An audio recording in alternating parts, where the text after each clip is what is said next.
You probably know what this is. It's a health bar, an energy meter, or life gauge. Whatever you call it, they're everywhere. An essential part of video games and their language of design. It's a simple, elementary thing, but they haven't been around forever. Back in the golden era of arcade games, things were a bit simpler. Either you were alive or dead. There was no in between. If you touch a ghost in Pac-Man or an alien laser in Space Invaders, that was it. Life lost, maybe game over. However, by the mid-1980s, things became more forgiving. In beat-em-ups like Final Fight and the earlier Renegade, you could take a few punches, indicated by the now familiar health bar at the top of the screen. It's an easy way to convey player health. Bar charts aren't exactly uncommon, nor are they particularly hard to implement, even on basic hardware. One of the earliest examples is probably Nintendo's 1983 arcade game Punch-Out!, which has a similar configuration to later fighting games like Street Fighter II. It's more of a stamina bar than a vitality one, but it works as you'd expect. When it's empty, it's a knockout. But as we go further back, the very concept of health starts to change, and we begin to see what would be more accurately described as energy bars. Instead of just losing health when you get hit, these examples continuously decayed, acting more as a timer. And given the popularity of spaceships and jetpacks, they were sometimes labelled as fuel or air supplies, such as in Manic Miner or Lunar Jetman. 1979's Astro Fighter, Data East's first release, is the earliest example I could find. I'm not sure if fuel exactly fits the definition of a health bar, but they are part of the same lineage and stretch back to the earliest days of the arcade, just a year after Space Invaders. So the humble health bar has an origin, and only really became common from 1984 or so. What's most interesting is that during these early years, before the bar was codified as an absolute standard, there were some alternatives. Sometimes, health was displayed as a numerical value, such as in Gauntlet or Rogue. This method of tracking hit points can be traced to pen and paper games like D&D.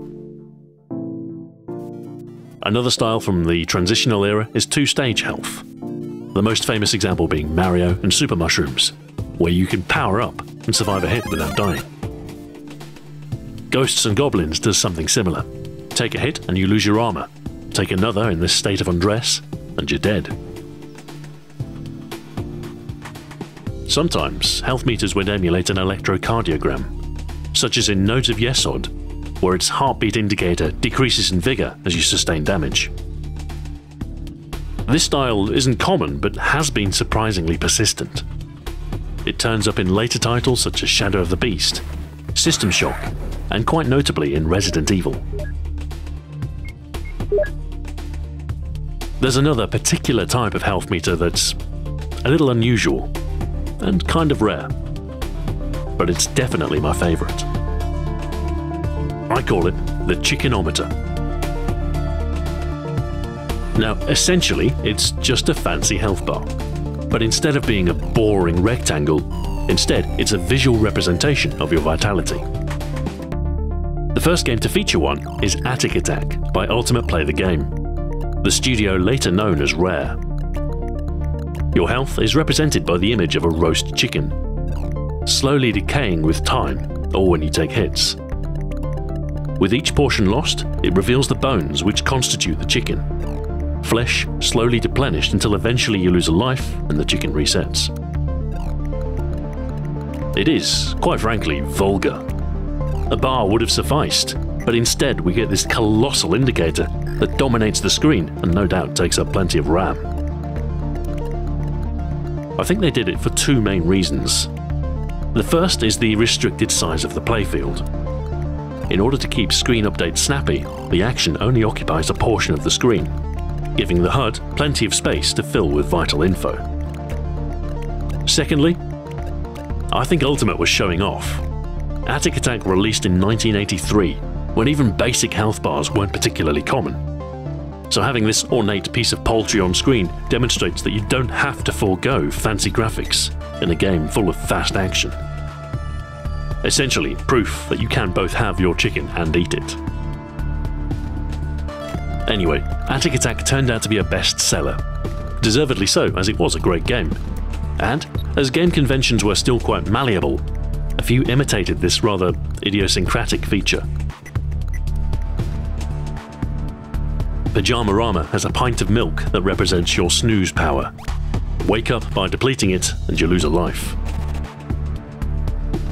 Agent X has a particularly ornate HUD. With each life lost, you take another step closer to the grave, and the President's brain slowly switches from thinking peace to war instead. Suivo's world has a reactive face that starts off happy and gradually becomes increasingly worried, before becoming a skull. Starpause can best be described as Wile E. Coyote and the Roadrunner, but in space, and it features an authentic chickenometer in all its glory. It was a creative time. Games were often made by individuals. There was little editorial oversight, and we had some truly weird games as a result. Some became classics, many more have been entirely forgotten. On rare occasions, video games can even influence television, and this was the case with a British children's show from 1987 called Nightmare. It was simplified D&D filmed with a blue screen, but the health indicator they used is effectively a chickenometer variant, featuring a face that slowly decays. First, the armor peels away, then flesh fragments, revealing a skull as the player's condition became more and more perilous. In the final moments, all that remained were a pair of eyeballs. It was grotesque. It was brilliant. By the end of the 1980s, these 16-bit machines were just starting to gain traction, and residual 8-bit influence meant the chickenometer made the transition to the likes of the Amiga. Ubisoft's 1989 title, Sir Fred, depicts player health as a few apples in the lower part of the screen. Each represents a life, and is eaten to the core when you take damage. 1989's Batman movie tie-in has a portrait in the center of the HUD, which represents your health. And as you're damaged, Batman is slowly replaced by the Joker. RoboCop 2 is similar, featuring a drinks can that gets progressively crushed. Sadly, by the time of Street Fighter 2, almost everyone was familiar with conventional health bars, and screen real estate was far too precious to waste on anything so frivolous. But there was one exception. 3D and pseudo 3D games of the era had to strike a balance between frame rate and viewable area. So often, the action would be confined to a small portion of the screen. With the release of Dungeon Master in 1987, role-playing games had started to make the transition to a first-person perspective. However, seeing the world through your character's eyes means you lose some sense of characterization. So with games like Eye of the Beholder, the logical addition of character portraits became the standard for dungeon crawling. These were used to indicate character status, to an extent at least. If a member of your party dies, they're replaced by a skull. There was another, more action-focused RPG series that made the transition to a first-person perspective around this time. It was called Catacomb. It was essentially a Gauntlet clone for the PC, with a similar-looking sequel called The Catacomb. The third in the series would be called Catacomb 3D, and like the other RPGs that made a similar leap, the HUD would feature a character portrait. A portrait that slowly transitions to a skull as you take hits. It's a chickenometer. I mean, it's not a chicken, but the idea remains the same. So, what's the big deal? Well, Catacomb 3D was developed by a company called id Software. Shortly after, they would bring out a game called Wolfenstein 3D. The character portrait remained, except this time it was animated, with the portrait becoming increasingly bloodied as you took damage. The same feature endured in Doom, Quake 2. Doom Guy is the chickenometer's long-lost cousin. It could have plumped for a health bar.